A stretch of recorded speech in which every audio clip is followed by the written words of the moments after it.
O Flamengo venceu na estreia de Tite 2-0 contra o Cruzeiro e agora vai para o seu segundo desafio sob o comando do novo técnico. Não é qualquer desafio não, tá? É o clássico dos milhões, é Flamengo e Vasco, é dia de Maracanã cheio, 4 horas da tarde. Tem bastante coisa para a gente falar sobre esse duelo tático que vai acontecer, tá? O Vasco melhorou bastante desde que o Ramon Dias assumiu o comando da equipe. Então, vamos falar sobre o adversário, vamos falar sobre esse novo Flamengo. Tem mudança no time do Flamengo, tá? Vamos falar sobre esse grande clássico, sobre esse grande duelo, que é realmente um duelo muito esperado pelos torcedores de ambos os times e que tem tudo para ser um jogaço. Então, faz o seguinte, deixa o like agora, não esquece de deixar seu like, tá?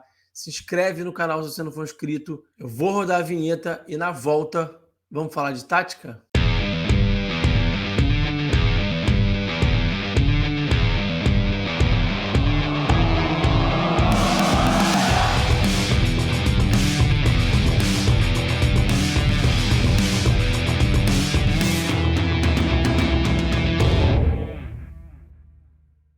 Bom, antes da gente ir para o conteúdo, recadinho importante, considere a possibilidade de virar membro, tá? Do canal Falando de Tática. Aqui no nosso canal a gente traz muitos benefícios para os membros, então você vai ter o chat, o WhatsApp, o grupo de WhatsApp para a gente bater papo lá, falar sobre tática, falar sobre Flamengo, falar sobre futebol, falar sobre um monte de coisa. Eu estou entregando alguns conteúdos extras também aí que eu tenho, tá? Então volta e meia rola um PDFzinho ali, rola um jogo ali também. Outro dia eu mandei aqui o link do jogo para o pessoal poder assistir, porque eu baixo os jogos para reassistir. Alguém falou, pô, eu queria reassistir. Eu falei, tá aqui, meu camarada. Então, é assim que funciona no clube de membros do Falando de Tática. Então, se você entrar, você não vai se arrepender, você vai pagar uma merreca, vai ajudar o canal a crescer, tá? Tem também a transmissão tática, onde eu faço os meus apontamentos táticos, onde eu faço meus comentários táticos ao vivo, mandando áudio durante o jogo, tá? Então, vale a pena, não perde, tá? Então, chega de conversa, sem mais delongas, vamos falar sobre esse Flamengo e Vasco. Vamos lá. Bom, então vamos falar um pouquinho sobre esse Vasco, né? Que tá lá atrás na tabela, tá em 16º com 30 pontos, tá ali coladinho na zona de rebaixamento, mas a verdade é que o rendimento, depois que o Ramon Dias assumiu o comando do clube, melhorou bastante, tá com reforço agora do Payet também. Então, um rendimento com o Ramon Dias é 6 vitórias, 3 empates, 4 derrotas, 2 derrotas logo que chegou, né? Então, estava assumindo ali, estava chegando, estava entendendo um pouquinho ainda do time, estava adaptando, começando o trabalho. Então, foram 2 derrotas logo de cara. Então, depois o rendimento foi bem interessante. No retorno, o time tem 14 pontos, é o 6º colocado, né? Uma posição ali atrás do Flamengo, só no retorno. O Flamengo é o 5º colocado na classificação do retorno, tá? É o 4º pior ataque do campeonato, é um ataque pouco efetivo, só tem 28 gols. E é a 5ª pior defesa do time, que sofre bastante gol, tá? Tem 38 gols sofridos. É o 2º time que mais cruza. Eu vou entrar nesse detalhe daqui a pouco nos vídeos. A gente vai falar daqui a pouquinho dos campinhos. Depois vamos entrar nas imagens, nos vídeos. E eu vou entrar mais no detalhe sobre isso aqui. É o 2º time que mais cruza, 496 cruzamentos no campeonato. É o líder em acerto de cruzamentos, tá? O time que mais acerta cruzamentos no campeonato. É o 6º em cruzamentos do lado direito, mas é o líder em cruzamentos do lado esquerdo, especialmente por causa de um jogador. Vou falar dele daqui a pouquinho e depois ainda vou falar mais ainda no detalhe quando eu for mostrar os vídeos.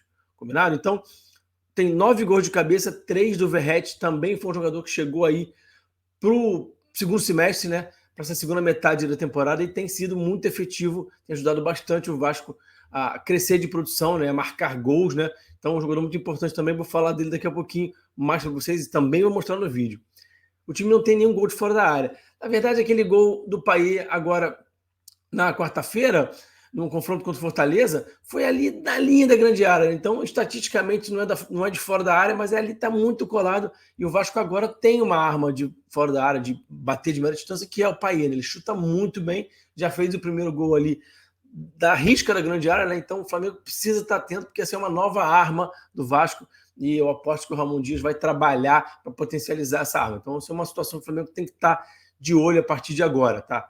Bom, vamos falar um pouquinho mais sobre esse Vasco. O Verratti tem 7 gols em 11 jogos, muito efetivo, né? Lucas Piton, líder em cruzamentos, 129, é o 2º em acerto de cruzamento. É muito curioso quando você vê um jogador que faz muito alguma coisa e também é um dos líderes de acerto daquela estatística. Quanto mais você faz, a tendência é você ir diminuindo um pouquinho a sua taxa de acerto por causa do volume, né? Então é interessante demais perceber. O Piton também, vou falar um pouquinho dele nos vídeos daqui a pouquinho. É o líder em passes decisivos do Campeonato Brasileiro, tá? Pega muito bem na bola, cruza muito bem, e o Flamengo vai ter que ficar bastante de olho nesse jogador. O Léo Jardim é o segundo goleiro em número de defesas no campeonato, tá? 100 defesas no Campeonato Brasileiro. Vamos para o campinho, vamos falar das escalações. O Flamengo tem mudanças. O Davi Luiz sofreu uma entorse no pé. O Léo Pereira já é considerado titular também, então está só retomando sua posição. O Flamengo vai com Rossi, Wesley, Fabrício Bruno, Léo Pereira e Ayrton Lucas. Thiago Maia e Pulgar. Gerson, Arrascaeta, Bruno Henrique, Pedro Arrascaeta está assumindo a posição que eu acho que é dele, né? Vai pegar aí a vaga do Everton Ribeiro. O Everton Ribeiro, quando foi para o corredor central, quando foi atuar entre linhas como um 10, né? Como um articulador do time, foi bem, foi importante o jogo contra o Cruzeiro, mas acho que hoje, se a gente for olhar, né, para rendimento, acho que não dá nem como a gente questionar muito o quanto o Arrascaeta é mais efetivo, é mais decisivo, gera mais jogo. O Uruguai é um baita jogador. Deu para perceber até um pouco da diferença até quando ele entrou. Claro que ali o jogo estava condicionado também pelo resultado, o Flamengo vencendo, jogando no contra-ataque, tinha espaço, mas pelo refino do toque na bola, eu falei bastante sobre isso no pós-jogo do Flamengo Cruzeiro, né?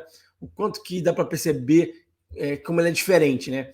E vale lembrar, né, gente, antes dele se machucar ali naquele jogo contra o Inter, né? Se não estou enganado, no Maracanã, e que até tirou ele da primeira partida da final da Copa do Brasil, ele estava voando. Então o Arrasca, saudável, para mim, é muito titular desse time. Eu acho que o Tite também teve esse entendimento aí, já botou o Uruguai para jogar, entendeu que ele tem condições, então ele tem que jogar de início porque a vaga é dele, tá?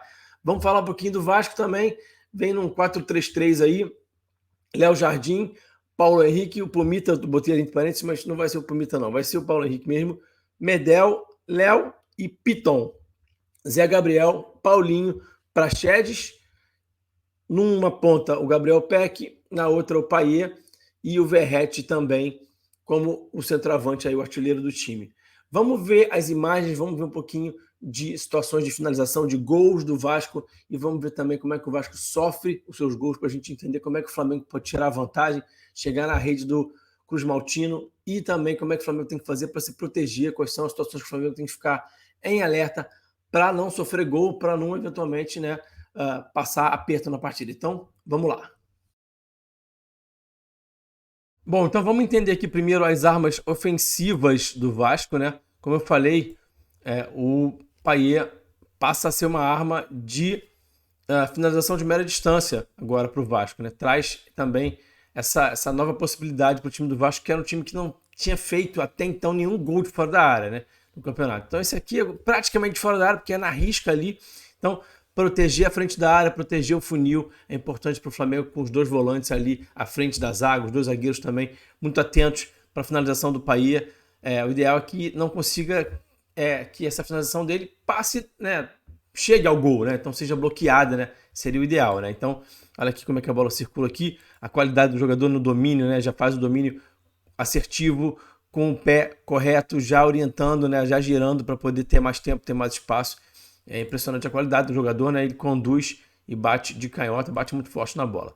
Outro jogador que o Flamengo tem que estar muito atento, né? Obviamente, especialmente os dois zagueiros, né? O Fabrício Bruno e o Léo Pereira, é o Verratti, né? Esse aqui é um centroavante, assim, de muita qualidade nessa movimentação aqui, ó, que eu vou mostrar para vocês. Olha como é que ele vai travar aqui a corrida, vai travar os apoios e vai mudar a direção para se colocar distante do zagueiro aqui, né? Então, centroavante bom, sabe fazer muito bem isso. O Verratti é um centroavante bom, faz muito bem isso. Vem aqui para as costas do zagueiro, tá? Olha como é que ele já conseguiu se distanciar, já correu na diagonal, já tá no ponto cego do zagueiro. O zagueiro não percebeu ele fazendo esse movimento. E aí essa bola já entra aqui nas costas. Esse aqui não é um gol de cabeça, né? Esse aqui é um gol que ele domina e bate. Então tem que estar muito atento para essa movimentação. O famoso gato, né? Na linguagem aí dos boleiros, é o gatinho, né? Faz o gato. Muda a direção da corrida. Parece que vai atacar primeiro pau, vai no segundo pau e vice-versa. Então ele é muito bom nisso. O Fabrício Bruno da Pereira tem que estar muito de olho nisso, tá? E aqui, né, de novo, né? Ele se colocou, ele dá um passo à frente aqui, né? Dá um ameaço de que vai primeiro pau, depois já trava a corrida, já dá 2 passos para trás, a bola já chega certinho na cabeça dele, né? Muita noção de onde é que a bola vai cair, né? E muito timing para cabecear, o gesto técnico é perfeito, muito alto, disputa em força também, né? Se precisar disputar na força, né? Na posição física, esse duelo aéreo, ele também ganha. Então, é um grande desafio hoje para a dupla de zaga do Flamengo, especialmente, né? Não deixar espaço para o Verratti, porque se deixar, ele vai arrumar problema, tá? Especialmente, ele pode arrumar problema, especialmente também porque tem como companheiro esse cara aqui, ó, que é muito qualificado para esse tipo de jogada, que é o Piton, como eu já mostrei para vocês, é o líder de passe-chave do campeonato, né? Ele pega muito bem na bola, ele consegue cruzar aqui, ó, de longe, bem de longe aqui, ó. Olha só, ele tá bem junto da linha lateral, né? Tá bem distante da área, da baliza. Ele tem a qualidade para, se tiver um pouquinho de espaço, né, para cruzar, ele já fazer lá e já encontrar o companheiro. Tem muita capacidade de conectar essa bola, pelo menos acertar para que o companheiro consiga colocar a cabeça na bola, né? Então, o ideal seria o Wesley, quem mais vai estar por ali, eventualmente o próprio Fabrício Bruno, no embate ali quando for fazer cobertura do Wesley, e o Pulgar, que deve estar mais para aquele lado direito, diminuir bem, né? Diminuir bem essa distância. O Gerson, que deve jogar ali pelo lado direito também, tem que diminuir para evitar que essa bola realmente passe, que esse cruzamento chegue lá na área. Então, tentar, a gente sabe que nem sempre é possível, mas o ideal é diminuir bastante essa distância aqui. Ele consegue ganhar esse 1 contra 1 aqui sem fazer uma grande jogada de drible, de muita habilidade. Ele consegue fazer o cruzamento. E aqui não é um gol do Verratti de cabeça, mas o Verratti dá uma cabeçada forte, segunda bola, gol do Vasco, né? Então, essa combinação também do Verratti com o Piton funcionando muito bem também para gerar um gol para um outro companheiro, né? Por conta de segunda bola, tá? Ele tem muita capacidade de entender o movimento do companheiro, do centroavante, especialmente do Verratti, já se entenderam muito rápido, cruza já onde a bola, no espaço, né? Já faz essa bola chegar no espaço, onde o centroavante vai atacar aquele espaço, já vai chegar cabeceando. Então, ele pega muito bem na bola, cruza muito bem, é muito perigoso. Vamos falar então agora um pouquinho sobre essas fragilidades do time do Ramon Dias, do time do Vasco, e como é que o Flamengo pode fazer para chegar no gol do Cruz Maltino. Vamos nessa. Bom, o lado esquerdo me parece o lado um pouco mais vulnerável do Vasco. Vocês podem até falar assim, pô, Rafa, o terceiro jogo seguido que você fala que o lateral esquerdo é o lado mais fraco da defesa? Pois é, aconteceu. Foi coincidência, não é uma questão de... Pô, o Rafa tá viciado, toda vez ele fala isso. A gente observa aqui os lances de perigo, os lances de gol que os times sofrem para vir mostrar para vocês, e aconteceu, foi uma coincidência que o Corinthians, o lado fraco era o Fábio Santos, o Cruzeiro, o lado fraco era o Marlon, e aqui é a mesma coisa, o Piton avança muito, o Piton é um jogador bastante ofensivo, e eventualmente, não é nem pela questão dele avançar muito, isso também é uma situação que o Flamengo pode se aproveitar em contra-ataque, né? O Payet é o cara que fica fazendo mais esse corredor esquerdo também, e fecha muito para corredor central. Então, o Piton avança muito, o Payet fecha muito para corredor central, pode ficar um espaço ali nas costas naquele setor. Então, dá para aproveitar o contra-ataque ali com o Gerson, com o Wesley, fazendo as ultrapassagens em velocidade, tá? Então, é uma situação que o Flamengo pode se aproveitar. Mas também, quando o time está em bloco mais baixo, eventualmente aparece essa situação aqui, ó, dessa janela que a gente fala que é o espaço entre zagueiro e lateral, né? No caso aqui, o Piton tá fechando, né? E fica um espaço entre ele e o extremo aqui. E essa bola passa exatamente nesse espaço aqui, nessa janela aqui, que fica entre esses dois jogadores, que a gente chama de janela na análise. E o André botando essa bola aqui para cruzamento, tá? E o Fluminense conseguindo machucar o Vasco nesse tipo de jogada. Então, é uma jogada que o Flamengo pode se aproveitar em passe em profundidade. O Pulgar é um cara que faz isso muito bem, e o Wesley também ataca muito bem essa profundidade, ultrapassa muito bem. Então pode ser uma ferramenta bem interessante para o Flamengo, tá? Uma outra situação que me chamou a atenção aqui, olhando, né, a defesa do Vasco e suas eventuais fragilidades, é a perda de segunda bola. Tô achando que o time está perdendo bastante segunda bola, não está muito eficaz. Alguns erros técnicos, alguns erros individuais também, mas também coletivamente não está funcionando tão bem isso. Então, o Flamengo, por exemplo, fez um gol de segunda bola, né, com o Ayrton Lucas numa rebatida errada lá do Castan. Então, o Tite, a gente sabe que ele é muito atento a isso, né, valoriza esse tipo de situação. Então, nesse sentido, é provável que o Flamengo eventualmente consiga vantagem nesse tipo de situação aqui, ó. Tá? Bola cruzada, mal afastada, tá? E o gol do Bragantino. E aqui uma outra situação que me chamou a atenção, a dificuldade que o Vasco tem de defender essa bola que vem de fora para dentro, né? Então, você tá construído por fora, faz essa bola de fora para dentro, achando entre linhas, joga rápido, e aí o Vasco não consegue proteger muito bem a entrada da área nesse tipo de jogada aqui, ó. Olha só. Claro que aí tem muito mérito também do Renato Augusto, que dá uma ajeitadinha de craque, que joga muita bola, mas o Flamengo tem jogador que pode fazer isso, por exemplo, o Arrascaeta, né? bola vindo de fora para dentro ali, achando o Arrascaeta na entrelinhas, ele ajeitando para algum jogador vir finalizar, um Pedro que esteja de repente um pouco mais fora da área eventualmente, no momento específico, ou para Pulgar, né? Então é uma situação que me chamou a atenção. Já vi uma situação parecida aqui agora, olha só. Contra-ataque do Corinthians, o Roger Guedes recebe por aqui, olha essa mesma bola aqui na entrada da área, tá vendo? E o Vasco com dificuldade de proteger aqui esse funil e sofrendo um gol.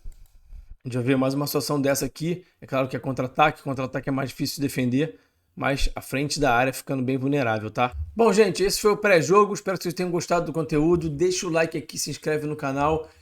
Comenta aqui, quanto é que você acha que vai ser o jogo, o que você está esperando dessa partida, qual vai ser o placar, quem vai marcar os gols, né? Comenta aqui o comentário que é sempre muito importante, ajuda a engajar, ajuda os vídeos a terem mais alcance aí no YouTube. Fechado? Então é isso, bom jogo para todos. A gente volta no pós-jogo, obviamente, tá? E até o próximo vídeo. Forte abraço e eu fui!